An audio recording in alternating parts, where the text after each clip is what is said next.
Coucou les amis et bienvenue sur ma chaîne, moi c'est Sokokei. Aujourd'hui je vous fais un vlog de mon accouchement. J'imagine que la lumière est bien pourrie mais bon, peu importe, j'ai vraiment la flemme d'aller allumer la lumière. Donc je vous explique. Nous sommes donc lundi 4 juin. J'ai rendez-vous pour me faire déclencher à 16 h. Et nous y allons tout content avec mon mari. L'avantage d'un déclenchement clairement c'est que vous pouvez vous préparer. Donc c'est-à-dire que moi, je me suis fait des longues nattes collées. Je me suis dit comme ça, j'aurais pas besoin de me coiffer. Je me suis fait des extensions de cils. Je suis partie me faire une pédicure. Mon sac était tout prêt, le sac du bébé aussi. Donc en même temps, on y arrive serein. Et en même temps, moi, j'ai beaucoup stressé donc pendant toute cette semaine. Parce que pour moi, c'était un peu comme aller à l'abattoir. Clairement, on sait tous que l'accouchement, surtout les contractions, ça fait mal en fait. Et c'était un petit peu partir à l'hôpital pour me faire mal. Clairement, donc voilà, on m'a pas trop expliqué comment ça se passait un déclenchement, mais voilà, j'y suis allée assez sereine. D'ailleurs, je vous mets quelques images dans cette vidéo de ma chambre. On est arrivé. Alors, voici ma chambre. Voilà ma petite vue.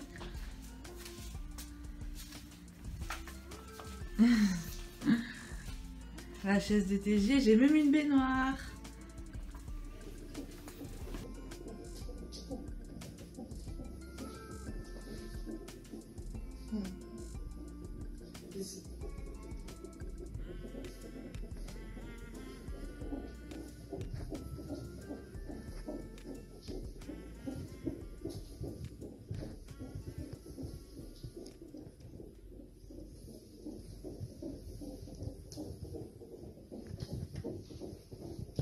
On m'a inséré un genre de petit ballon qu'on a gonflé. Ça fait assez mal, c'est comme des grosses douleurs de règles quand on vous l'insère quand même. Et en fait, on vous laisse ça toute la nuit pour essayer d'assouplir le col. Et parfois, ça peut provoquer des contractions aussi. Ils voulaient me donner des antidouleurs, mais j'avais mal, mais j'en voulais pas. Ils ont dit à mon mari clairement qu'il ne donnait pas de lit, qu'il n'y avait qu'une chaise et qu'il valait mieux qu'il rentre chez lui pour dormir parce que ça allait pas être pour cette nuit en fait et que du coup, ça ne servait à rien qu'il reste là. Il valait mieux qu'il en profite pour dormir. Donc... après longue lutte, on va dire, il est rentré à la maison. Moi, je voulais pas forcément qu'il reste, ça servait à rien. J'avais envie de dormir aussi. Et donc, voilà, je l'ai envoyé à la maison. Et voilà, je suis restée avec ça toute la nuit. Cette chaise de merde qu'on donne au papa, sérieux, elle est pourrie, quoi. Sérieux. C'est bien dégueu. Il a dans quoi, là? Et là, j'ai... du riz, du poulet et des légumes. Right. Tu partages avec moi? Non. J'ai mes biscuits. Il va tout finir en une soirée, ce mec. C'est vraiment pas top. C'est censé avoir du jus de fruits et un dessert, mais ils m'ont pas mis. Donc je pense qu'en fait, il lâche pas l'affaire. Avec le diabète, il croit vraiment que je suis diabétique. Voilà. Donc là, maintenant, il est 23 h. Je suis arrivée à l'hôpital vers 16 h. Donc d'abord, elle m'a fait un monitoring voilà, pendant, on va dire, à peu près 1 heure où elle a écouté le cœur du bébé. Et puis, elle a regardé si j'avais des contractions. Donc, j'avais pas du tout de contractions. Et le cœur du bébé allait bien. Et après ça, elle m'a mis un petit ballon qu'elle a gonflé avec de l'eau en fait à l'intérieur du vagin. Je pense que c'est pour en fait solliciter le col, pour le rendre plus mou et l'ouvrir un petit peu. Donc voilà, donc forcément Tégil était avec moi jusqu'à maintenant. Et puis là, ils lui ont demandé de rentrer à la maison pour dormir, pour que je dorme aussi. Et puis demain matin, on percera la poche des os. Donc voilà. Pour ce qui est des nouvelles, donc là pour l'instant je vais aller dormir. Comme vous pouvez le voir, j'ai fait quelques petites préparations vu que je savais que j'allais être déclenchée aujourd'hui. J'ai mis des fossiles. Ça peut paraître bizarre, et je me suis fait une coiffure, on va dire, plutôt pratique. En fait, je me suis fait ces tresses là, comme ça j'ai pas besoin de me coiffer en fait. Voilà, tout simplement. Ensuite, vers 5 h du matin, on m'a retiré le ballon. Je crois que j'étais ouverte à 2. En tout cas, il n'y avait pas de mouvement particulier. Je pouvais pas trop bouger parce qu'en fait, ils écoutaient le cœur du bébé à tout moment. Donc, j'étais sous monitoring en fait, toute la nuit, enfin tout le temps.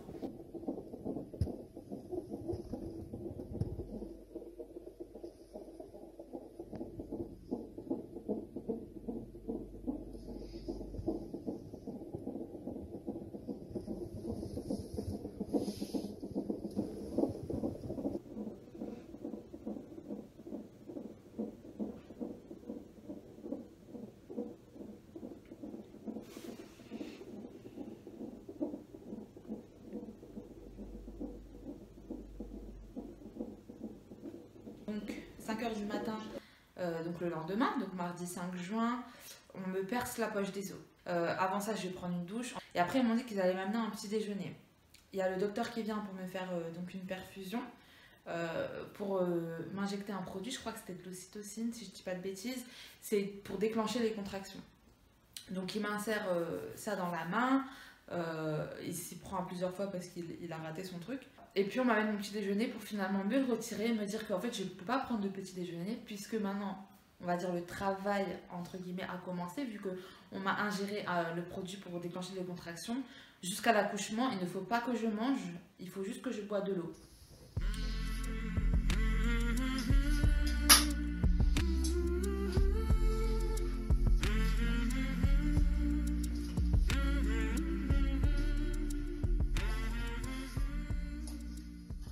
6 h du matin, on est venu m'examiner, j'étais ouverte à 4. Je crois que c'est là que je commençais à sentir un peu les contractions. Je m'en souviens plus trop, mais je crois que c'est là que je commençais à sentir les contractions. Mon mari, forcément, est arrivé vers 7-8 h du matin aussi. Ça va, t'es en forme?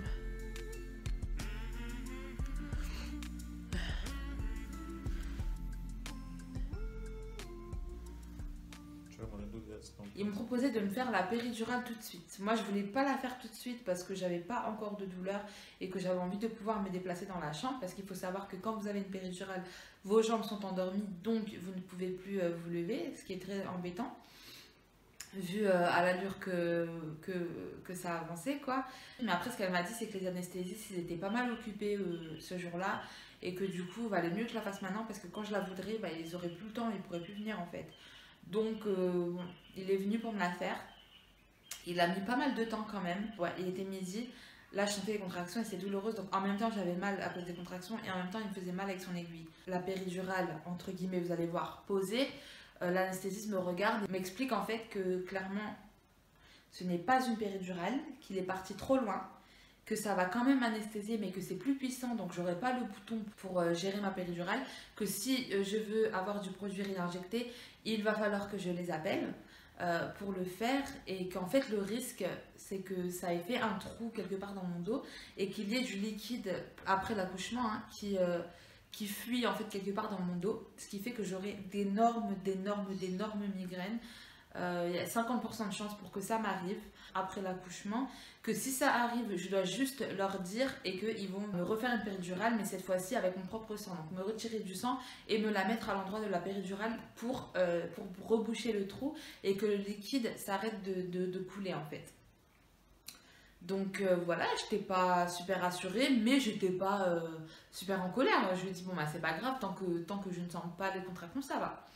Donc le temps passe, et en fait, je suis anesthésiée que d'un côté, donc du côté droit. Donc c'est-à-dire que je ne sens pas les contractions du côté droit, mais je les sens du côté gauche, très bizarre. Donc c'est-à-dire que je sens toute ma jambe du côté gauche et je sens les contractions du côté gauche. Donc ça me fait toujours mal en fait. Et donc là, c'est un va-et-vient entre anesthésiste, chef anesthésiste, sage-femme, enfin bref, qui comprennent pas en fait, parce que vu que normalement c'était, on va dire, un endroit plus puissant au niveau de l'anesthésie, ils comprennent pas pourquoi ça fonctionne comme une péridurale. Donc ils sont pas sûrs si le mec a raté la péridurale ou ne l'a pas raté, ils comprennent pas en fait. Moi je continue à avoir mal et tout, et bref, ils décident de me retirer ce que le mec a fait vers 14 h je crois, et d'appeler un autre anesthésiste pour me refaire une péridurale. L'autre anesthésiste vient, me fait la péridurale, et cette fois-ci tout fonctionne à merveille, enfin. Donc ça fait déjà 2 erreurs. Donc première erreur, ils ont oublié de me donner mon petit déjeuner avant de me perfuser. Ce qui faisait que je n'ai pas mangé depuis lundi soir et que là on est mardi 14 h et ils m'ont raté ma première péridurale. Il se passe toujours rien, on m'examine de temps à autre, mais vraiment pas beaucoup, pas souvent quoi. Et moi j'ai mon eau voilà, qui continue à couler, tout ça. D'ailleurs, ce que j'ai oublié de mentionner, c'est que moi j'avais tout fait pour déclencher l'accouchement naturellement. C'est-à-dire que toute la semaine, je marchais tous les jours, j'allais nager tous les jours, j'ai mangé épicé, j'ai mangé pimenté, j'ai bu du thé à la feuille de framboise, enfin bref, j'ai vraiment tout fait. Ça n'a pas fonctionné. Mardi soir, toujours rien. Là, on arrive dans la nuit de mardi à mercredi. Ça commence à faire long, hein. Je crois que vers 2 h, j'étais ouverte à 10 finalement, enfin. Mais en fait, la tête du bébé ne descendait pas. Donc, il fallait attendre qu'elle descende. Donc, on m'a redressée pour que la tête descende. Mais là, par contre, Là, je sentais bien les contractions. Là, en fait, la péridurale ne faisait plus effet depuis un bon moment. Déjà, je me souviens plus à quelle heure elle a arrêté de faire effet. Je dirais vers 10 h du soir. Mais elle faisait plus effet. J'avais beau appuyer sur le bouton parce qu'au début, je n'appuyais pas du tout. Et après, j'avais beau appuyer et il n'y avait rien à faire. Je sentais les contractions. C'était vraiment chiant. Mais bon, bref, on arrive vers 4 h du matin. J'ai mal, mes contractions me font très mal. Et là, je commence à avoir des nausées. Je vomis une première fois, je vomis une deuxième fois. La sage-femme me dit que c'est bon signe, qu'en général, quand on vomit, ça veut dire que le bébé va bientôt sortir. Je sens pas le bébé pousser, je sens juste que j'ai mal, que j'ai des contractions et que j'ai des nausées. C'est tout. Bref, elle vient me réexaminer. Vers 4 h 30 du matin, je crois, elle m'a dit on va faire une petite pratique. Essaie de pousser, je vais voir s'il descend. Donc je pousse, elle me dit oui, ça va, il descend. Et donc elle me dit ok, donc à chaque contraction tu pousses. Donc c'est ce que je fais. À chaque contraction je pousse de toutes mes forces, des contractions douloureuses, je pousse de toutes mes forces. Je pousse, je pousse, je pousse, je pousse. Sachant que jusque là en fait finalement j'avais un va-et-vient de la chef sage-femme, des sages-femmes, voilà pour dire s'il se passe rien à telle heure, va falloir qu'on discute d'autres options, qui voulait dire pour moi je pense césarienne. Et finalement, à 4 h 30, quand elle m'a dit tu peux pousser, je me suis dit yes, enfin, yes, je vais pouvoir accoucher naturellement. Toujours quand même avec ce stress dans ma tête, parce qu'on me l'a répété tout le long de mon accouchement, que c'était un gros bébé, que c'était un gros bébé. Toutes les sages-femmes, à chaque fois, voilà, il y a des passations de sages-femmes, j'en ai eu au moins 5. À chaque fois qu'elles lisaient mon dossier, elles étaient choquées parce qu'il faisait genre, il était estimé du coup à la naissance à 4,7 kg. Du coup, à chaque fois, c'était là, oh my god, elles étaient vraiment choquées quoi. Donc moi j'avais ça sur le derrière de ma tête que voilà, j'allais avoir un gros bébé, j'allais avoir une déchirure, qu'elle allait avoir un déploitement des épaules. Enfin voilà, j'étais vraiment stressée tout en poussant en même temps. Donc bref, je pousse, je pousse, je pousse et c'était vraiment bizarre parce que en fait, je poussais, mais c'est comme si la sage-femme elle n'était pas là. Tout en sachant que moi, à partir du moment où j'étais déclenchée, en fait, les sages-femmes étaient en permanence dans ma chambre. C'est-à-dire que j'avais toujours une sage-femme assise dans ma chambre en permanence, elle sortait jamais. Et du coup, j'avais le temps forcément de faire connaissance avec elle, ça faisait bien 8 heures qu'elle était là avec moi. Et au moment de pousser, c'était genre, elle s'en foutait quoi. Genre, des fois, elle sortait de la chambre et puis elle re-rentrait. Genre, elle me dit, ouais, j'arrive, elle sort, elle revient. Genre, alors vas-y, pousse. Ouais, c'est bien, vas-y, pousse. Enfin, vous voyez vraiment pas, genre, allez, poussez, madame, poussez. Non, elle était juste là, t'as des contractions? Vas-y, pousse. À tel point que mon mari s'est endormi, en fait, pendant que je poussais. Truc de malade. Enfin, bref.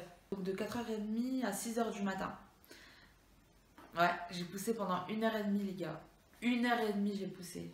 Moi, personnellement, à part les douleurs des contractions, je ne sentais rien en bas. Enfin, je sentais pas sa tête qui poussait. Et elle me disait quand même que ça descendait. Après, à un moment, elle m'a dit, voilà, sa tête, elle commence à prendre la forme d'un cône, en fait, quand elle touchait. Voilà.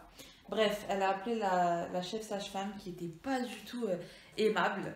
Enfin, voilà, dès qu'elle est rentrée dans la chambre, je l'ai pas du tout aimée. Elle m'a mis ses gros doigts là à l'intérieur. Et puis, elle m'a dit, bah, allez, poussez toutes vos forces. Donc, j'ai poussé. Et là, elle a regardé, elle a dit ouais, non, c'est bon. Elle m'a regardé, elle a dit bon, bah voilà, clairement, il y a deux solutions. Là, on va aller au bloc. C'est soit les spatules, soit la césarienne. Et là, elle m'a parlé bam bam bam des risques. Donc, spatule, clairement, il y a un risque de déchirement de son visage, de déboîtement des épaules, de déchirure jusqu'au trou de balle pour toi.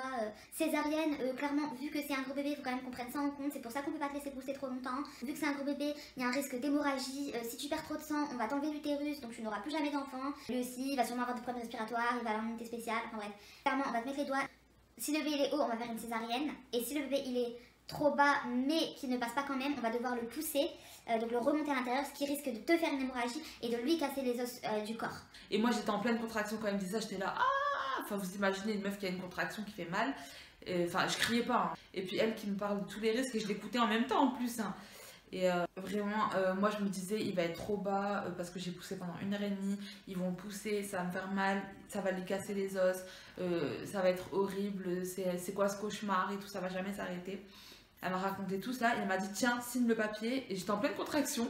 Du coup, je ne peux pas signer quand même et contracter en même temps, c'est pas possible. Et du coup, elle me dit, c'est bon, t'as signé? Et je suis là, non, je suis en train de contracter, attends 2 secondes. Du coup, bim, je signe. On emmène au bloc. Non, avant ça, donc là, un autre anesthésiste qui rentre et qui clairement me dit, bon, on va t'injecter une bonne grosse dose d'anesthésie. Là, normalement, tu ne dois rien sentir. D'accord? Si au cas où tu as une césarienne, tu vas sentir tous les mouvements, tu vas sentir qu'on sort quelque chose de ton corps, mais tu ne dois pas sentir de douleur Par contre, tu dois avoir des sensations fortes, ça c'est normal. Donc il m'injecte le produit, clairement tout était endormi, là vraiment je pouvais même pas bouger un seul orteil, c'était vraiment endormi de chez endormi, et moi j'étais en pleurs forcément, j'étais en pleurs pas parce qu'on allait mettre les spatules pour faire une césarienne, mais j'étais en pleurs de tous les risques qu'elle m'a énoncés. En fait dès que la sage-femme pas aimable elle est sortie, j'étais en panique totale. Enfin je sais pas si vous vous rendez compte, ça fait depuis lundi que je suis en gros en travail, on est mercredi matin. Ça fait 1h30 que je pousse, j'ai pas mangé, j'ai vomi 4 fois. Mon mari qui s'est endormi pendant que je poussais, enfin bref, là c'était horrible en fait, c'était vraiment horrible. Et maintenant on me dit qu'en gros mon bébé va avoir le visage déchiré et les épaules déboîtées et que moi j'aurai plus jamais d'enfant et que je serai déchirée jusqu'au trou de balle. Enfin voilà, clairement c'était l'image que j'avais dans ma tête, je me disais mais c'est horrible en fait ce qui est en train de se passer, c'est pas possible. Enfin bref. Arrivé au bloc, ils m'ont mis les doigts 2 secondes, vraiment 2 secondes. Non, c'est bon, césarienne. Et j'ai entendu, ils parlaient entre eux en fait, mais j'ai entendu. Et là, j'ai éclaté en sanglots. Et il y avait l'anesthésiste en fait qui était super gentil. Et mon mari qui était là pour me soutenir, heureusement, il m'avait dit que si j'avais une césarienne, il rentrerait pas dans le bloc. Et finalement, il est quand même rentré, il a mis sa tenue de docteur. Il est quand même rentré, il m'a soutenu, il m'a dit que voilà, c'était la meilleure des solutions pour que le bébé soit en sécurité, pour que moi aussi je sois en sécurité et que c'était la vie, qu'au moins on avait essayé et que voilà quoi, qu'il fallait juste pas avoir de regrets, au moins on n'aurait pas de regrets parce que j'avais tout fait et que j'avais été super forte. Enfin bref, il essayait vraiment de me rassurer, mais moi j'arrêtais pas de pleurer. Et puis l'anesthésiste qui me racontait sa life en fait, qui me disait qu'il avait été à Dubaï et tout, pour essayer de me divertir l'esprit j'imagine. Il faut savoir qu'au bloc, quand on fait une césarienne, c'est ultra médicalisé, c'est-à-dire que j'avais des trucs branchés de partout, j'avais le chant, enfin bref, c'était vraiment pas top. Et puis bah voilà, ils m'ont fait ma césarienne, c'était mouvementé, hein, tout mon corps il bougeait comme ça quand ils essayaient de le faire sortir. Et puis ils l'ont sorti, au début il pleurait pas, il était crade de chez crade. Au début il pleurait pas, puis après il s'est mis à pleurer, et forcément là j'ai commencé à pleurer de joie et en même temps de soulagement parce que j'avais l'impression que tout se passait bien. Et puis voilà, ils sont partis, ils m'ont mis un peu près de moi, je voulais pas le toucher, c'était trop sale. Et puis après il avait un cordon ombilical mais énorme en fait, j'ai pas envie de vous mettre l'image parce que je trouve que c'est trash, mais il avait un cordon comme ça, vraiment gros comme ça quoi, vraiment énorme son cordon. Même les sages-femmes elles ont dit waouh, c'est quoi ce cordon ombilical. Il était court mais très gros. Look the baby, you can take it. Wow. Sliders with Lou. Big baby. Tu vois que moi il est grand? Félicitations. Cinto is fine comfortably?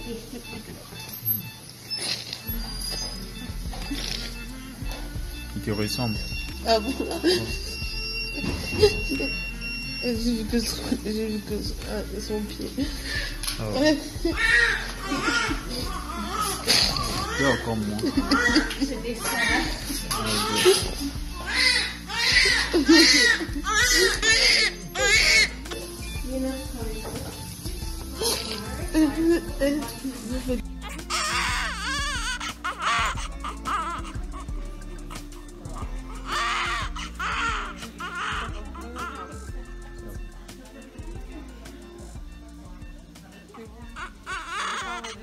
Je dis à mon mari vas-y va avec pendant qu'il le baise, qu'il le nettoie et tout, et donc ils sont partis avec. Ensuite ils m'ont ramené mon bébé et là je pose la question fatidique et je dis à mon mari alors combien de kilos? Vous allez jamais deviner ce qu'il m'a dit. Et c'était un bim, coup de marteau sur ma tête. Mon bébé il faisait 3,5 kg. Il avait un poids on va dire moyen quoi. Il faisait 3,5 kg. Donc en fait, on m'a fait tout ça pour rien. Mon bébé ne faisait pas 4,7 kg, il faisait 3,5 kg. Donc clairement, on m'a fait une césarienne pour rien parce que j'aurais pu pousser. Parce qu'il faut savoir qu'il y a des femmes qui poussent pendant parfois 2 heures. Moi, j'ai commencé à pousser, mon bébé, il était haut en fait. C'est pour ça qu'il fallait que je le fasse descendre et après que je le fasse sortir. Ils m'ont pas fait pousser plus tard. Parce que je sais pas, ils étaient pressés, j'en sais rien. C'est vrai que ça faisait quand même longtemps qu'on m'avait percé la poche des os. Mais voilà, j'aurais pu pousser j'aurais pu encore pousser, je suis sûre qu'il serait sorti. Donc on m'a fait une césarienne pour rien, on m'a déclenché pour rien. Enfin voilà, j'avais l'impression que c'était un coup de marteau sur ma tête et en même temps j'étais contente. Bref, je sors du bloc, je crois qu'il n'y avait pas de chambre de libre, donc on m'a mis dans un couloir avec des rideaux. Et puis il y a une autre sage-femme qui est arrivée, qui me l'a mise au sein pendant 1 heure. Et moi je dormais en fait. Enfin j'étais tellement KO que je me suis endormie pendant que lui était à mon sein. Et elle me tenait le sein comme ça pour lui donner, parce que pour pas qu'il se bouge trop de nez. Et mon mari aussi, il est KO, il s'est endormi aussi. Pendant 1 heure, la pauvre, elle me tenait le sein et tout, enfin bref. Voilà, et ensuite je suis arrivée dans ma chambre et moi tout ce que je voulais c'était prendre une douche. En fait je me sentais sale, vous imaginez, depuis mardi 5h du matin j'ai pas pris une douche avec la perte, la poche des os percés, le sang qui coule, l'accouchement, enfin bref, vous imaginez que j'étais pas toute fraîcheur. Donc voilà, on m'a dit on attend, donc à midi j'ai pu aller prendre une douche. En fait ce que je savais pas c'est que normalement tu restes couché pendant 24 heures après une césarienne et que moi je voulais absolument me lever tout de suite quoi. Voilà pour ce qui est de l'accouchement, donc comme vous pouvez voir, c'était vraiment pas un accouchement de rêve. Mais le pire en fait, c'est la suite de couches. Ah oui, avant d'entrer dans la chambre, ils ont pris le bébé, ils trouvaient qu'il respirait un peu vite. Donc ils sont partis le mettre en unité spéciale pendant toute l'après-midi, pratiquement. Du matin, je l'ai récupéré vers 16-17 heures. Entre temps, je suis partie le voir quand même. Enfin voilà, on m'a pas expliqué grand chose. Donc j'ai pris ma douche, j'avais pas le droit de manger encore pendant un moment. Première nuit, le bébé pleurait énormément, mais énormément, sachant que les maris n'ont pas le droit de rester la nuit. Donc à partir de 20h, il doit rentrer à la maison, c'est obligatoire. Il pleurait énormément, c'est-à-dire qu'il voulait être au sein tout le temps, ce qui est normal, mais parce que moi, on m'avait pas expliqué, j'avais pas eu le temps de faire la classe en fait d'allaitement. Si vous voulez allaiter, je vous conseille vraiment de faire une classe où vous renseignez. L'allaitement, c'est naturel peut-être, mais c'est pas aussi facile qu'on le pense. C'est vraiment dur, faut vraiment être déterminé en fait. Et moi, j'y connaissais rien. Donc vraiment, c'était très dur. Il a tété toute la nuit. Donc là, j'avais tout le monde qui venait me voir, l'anesthésiste pour voir si j'avais les migraines ou pas. Enfin bref. Mais moi, j'avais du mal en fait à différencier la fatigue, des maux de tête. Voilà, faut savoir qu'après, au niveau des suites de couches, j'ai quand même eu des complications, on va dire. C'est-à-dire que je suis restée à l'hôpital 3 jours. Donc j'ai accouché mercredi matin et je suis rentrée vendredi. Donc je suis quand même restée du lundi au vendredi, parce que du coup j'ai accouché mercredi. Donc j'ai fait 3 jours en travail, puis 3 jours après accouchement, je suis rentrée vendredi. Les petites complications que j'ai eues sont arrivées une fois que j'étais à la maison. Donc déjà première, on va dire, complication, c'est que ma montée de lait est venue 5 jours plus tard et j'en avais vraiment pas beaucoup. Ensuite, une autre complication que j'ai eue, j'ai eu les migraines, les fameuses migraines qui sont horribles, mais horribles. Et en fait, je vais vous expliquer, mais j'ai dû retourner à l'hôpital pour mon bébé. Donc il y a une sage-femme qui vient nous visiter à la maison qui est venue du dimanche. Et en fait, elle s'est rendue compte que Jonas avait la jaunisse, qui est commun chez les bébés, mais qui arrive plus souvent chez les bébés nés plus tôt, en fait, qui sont pas nés à terme. Donc il avait une jaunisse qui avait l'air assez fort, c'est vrai qu'il avait les yeux jaunes et que j'avais demandé, quand j'étais à l'hôpital, j'avais dit à la sage-femme de regarder ses yeux, je trouvais qu'ils étaient jaunes. Je ne savais pas c'était quoi la jaunisse, mais je lui avais dit que je trouvais ça bizarre, qu'il se réveillait pas et tout. Et la jaunisse, en fait, ça fait que les bébés sont très endormis, du coup ils mangent pas beaucoup. Ils se réveillaient pour manger, mais ils s'endormaient très vite au sein, en fait, c'était même pas 5 minutes. Du coup ils perdaient du poids. Pour que la jaunisse parte, il faut qu'ils boivent beaucoup de lait en fait, et qu'ils éliminent, c'est juste un problème de foie qui n'est pas développé. Donc ça fait un bébé tout jaune, qui fait des caca très jaunes, enfin bref, voilà, très endormi. Donc on a dû retourner à l'hôpital pour qu'il aille en couveuse, enfin c'était pas une couveuse, mais c'était pour qu'il fasse de la luminothérapie, enfin je sais pas comment ça s'appelle, mais en tout cas c'était des lumières bleues quoi, il était en dessous pendant 24 heures à peu près, un peu plus de 24 heures. T'as le style. Et en fait, à l'hôpital, ils étaient assez inquiets parce que moi, j'avais un énorme mal de tête. Et on va dire que j'avais oublié ce que l'anesthésiste m'avait dit. En fait, je m'étais oubliée. Moi, je me disais que j'avais mal à la tête parce que j'étais fatiguée depuis le lundi. Et on était dimanche. J'avais pas dormi. Enfin, je dormais 1 heure par nuit parce qu'il dormait vraiment pas. Donc, je dormais 1 heure par nuit. Moi, je pensais que j'avais mal à la tête pour ça. Et en fait, la caractéristique du mal de tête à cause de la péridurale ratée, c'est que quand vous vous allongez, et ben vous avez plus mal à la tête. C'est que quand vous vous asseyez ou quand vous vous levez. Et c'est vrai que quand je m'allongeais, j'avais plus mal. Et en fait, c'est parce que le liquide qui coule par le trou dans votre dos fait que votre cerveau ne flotte plus. Et enfin, que mon cerveau ne flottait plus. Donc, il y avait une pression de mon cerveau vers le bas. Et c'est ça qui faisait archi mal à la tête. Mais vu que ça faisait déjà plus de 3 jours que je me tapais la migraine, clairement, il m'a dit, écoute, tu peux faire la péridurale avec ton sang, mais il y a un risque qu'on re-rate la péridurale et que tu aies des migraines pour encore plus longtemps. Donc, si tu arrives à supporter ces migraines et que tu peux t'occuper de ton bébé, peut-être que le mieux, c'est en fait de supporter ces migraines-là et juste de prendre des antidouleurs. Donc, j'avais déjà pas mal d'antidouleurs pour la césarienne et j'avais encore des antidouleurs pour le mal de tête. Après ça, j'ai eu une infection de la césarienne, apparemment parce que c'était mal fermé et aussi à cause de tous les antidouleurs que je prenais en fait. Mes anticorps ils fonctionnaient plus très bien et du coup j'ai eu une infection de la césarienne. J'ai dû prendre des antibiotiques pendant 3 semaines. Donc lui il a eu la jaunisse pendant pratiquement 2 semaines. Parce qu'après quand on est sorti de la thérapie de lumière, on est rentré à la maison, la jaunisse est revenue mais pas beaucoup. Et puis après elle est redescendue toute seule. Du coup moi vu que j'allaitais et que j'avais des antibiotiques pour mon infection est partie au bout de 3-4 semaines, quelque chose comme ça. Voilà, donc là je commence à pouvoir rebouger, mon ventre commence un petit peu à se dégonfler, à être moins dur. Et par contre maintenant ce bébé a un muguet buccal, enfin une mycose en fait sur la langue qui m'a refilé par le sein. Mais en fait il a eu ça à cause des antibiotiques que j'ai pris. Donc il faut savoir que ça attaque en fait les gens qui ont un système immunitaire affaibli. Les antibiotiques ça tue aussi le système immunitaire quand même. Donc clairement j'étais empreinte aux mycoses et lui aussi. Donc il a une mycose sur la langue et j'en ai une aussi. Et donc enfin voilà quoi. Voilà les petites complications qu'on a eues. Maintenant à part ça, tout va bien. Maintenant il respire bien, il n'y a pas eu de problème. Et juste qu'il pleure énormément. Et je pense que...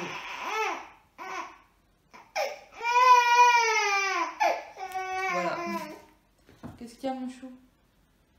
Juste qu'il pleure énormément et je pense que qu'il est très pot de colle et je pense que c'est relié au fait que il voulait pas sortir en fait et qu'on l'a obligé à sortir le pauvre.